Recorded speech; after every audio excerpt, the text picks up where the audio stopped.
ఏడాది పూర్తి చేసుకుంది. ఈ నేపథ్యంలో తిరుమల శ్రీవారి ఆలయం ఎదుట గల అఖిలాండం వద్ద 116 కొబ్బరికాయలు కొట్టి మొక్కులు చెల్లించుకున్నారు. వైసీపీ ప్రభుత్వం ద్వారా అనేక రకాల ఇబ్బందులు పడుతున్న ప్రజల కోసం లోకేష్ యువగలం పాదయాత్ర చేపట్టారన్నారు తెలుగు యువత అధ్యక్షుడు రవినాయుడు. పాదయాత్రను భగ్నం చేయడానికి వైసీపీ ఎన్నో కుయుక్తులను పన్నిందని ఆరోపించారు. ప్రజలు చాలా కష్టపడుతున్నారు. ఈ ప్రభుత్వం ద్వారా అనేక ఇబ్బందులు పడుతున్నారు.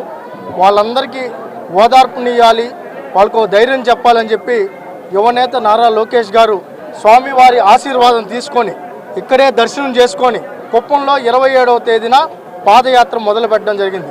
మొదలుపెట్టిన పాదయాత్రను ఎన్ని అడ్డంకులు సృష్టించారో మీరందరూ చూశారు.